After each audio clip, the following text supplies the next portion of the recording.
الزاوية التي يتواجد فيها فريق النادي الفيصلي. نبتعد قليلا. الكابتن علي كميخ يعطيك العافية.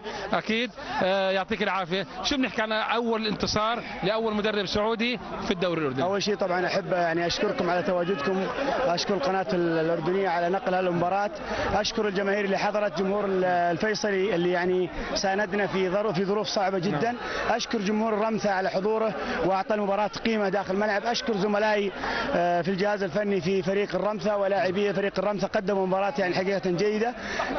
في الواقع الأمر أشكر إخواني وأبناء اللاعبين على هذا الفوز اللي قدموا اليوم جهد جبار رغم فترة الإعداد القصيرة ورغم فترة التعاقدات المتأخرة، إلا أنهم اليوم كانوا رجال داخل الملعب.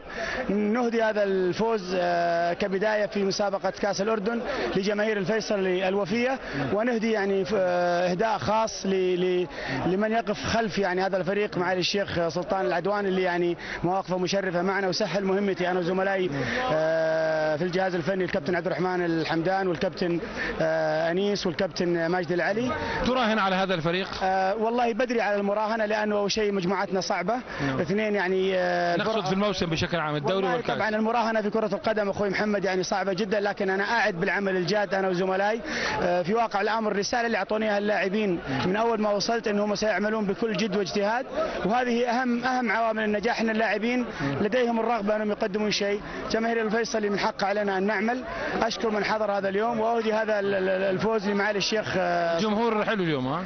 بالتأكيد جمهور الفيصلي له نكهة وطعم، وجمهور الرمثة كذلك أعطى للمباراة طعم، وأتمنى لهم التوفيق في مشوارهم القادم. شكرا لك كابتن علي كميخ. ما زلنا نتواجد هنا في منطقة احتفال مبكر لفريق النادي الفيصلي، طبعا لؤي العمايري ثامن العدوان. شو بنحكي سريعا عن هذا الفوز؟ الحمد لله اول شيء بسم الله الرحمن الرحيم، ببارك لمعالي الشيخ سلطان العدوان على هذا الفوز، لانه هذا الفوز ما اجى الا من جهود معالي الشيخ والجهاز الفني والاخوان في الاداره واللاعبين. ببارك للاعبين. بتمنى ان شاء الله هاي بدايه مهمه كانت بالنسبه لنا، لكن بتمنى انه الاتحاد يجد حل لهذا الموضوع. اليوم يمكن ربنا من فوق ستر اللاعبين والحمد لله على كل شيء الحمد لله. وببارك وبقول للرمثة ما قصروا، فريق كبير وبينافس على جميع البطولات والبطوله لسه باولها بنحكي الحمد لله على السلامه اكيد للكابتن لؤي العمايري. الله يسلمك. شو بنحكي اليوم؟ مبروك. الحمد لله. اول شيء كل عام وانتم بخير والشعب الاردني بخير والتلفزيون الاردني بخير. بدايه موسم بتوقع موفقه لنا. مباراه بتعرف دائما مباراه الرمثة والفيصلي خاصه بالرمثة بتكون شوي حساسه. بتوقع اللي صار هذا اكيد هذا ما بيعني انه جمهور الرمثة بتوقع فيها بسيط. احنا مبسوطين بجمهور الرمثة اليوم. اكيد انا له كل الاحترام صراحه. فالحمد لله قدرنا نحصل 3 نقاط. انا بشد من ازل عبد الله بتوقع عبد الله الزعبي بديش الجمهور يكون قاسي عليه، بظل حارس كبير. بالتوفيق. يعطيك العافيه. شكرا لك. طبعا مبروك ابو حمزه من صندوق النادي الفيصلي. شو بنحكي اليوم؟ كنت جالس بجوار عبد الحليم سمر. الحمد لله فريق المباراه اجت على المستوى الفني كويسه من الفريقين. احنا دائما بنتمنى انه الروح الاخلاقيه هي اللي بتتميز بين الفرق. في النهايه المباريات فوز وخساره.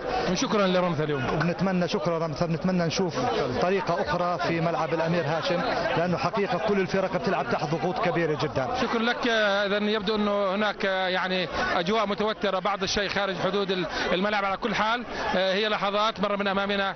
يبدو هناك غازات مسيله للدموع في المحيط الخارجي. هكذا بدانا نشعر، بدا يشعر جمهور الفريقين وحتى نحن كوفد يمثل مؤسسه الاذاعه والتلفزيون. اذا من وصلت هذه الغازات المسيله للدموع من خارج حدود الملعب التي وصلت الى داخل حدود الملعب، نعود اليك زميلنا العزيز ليث.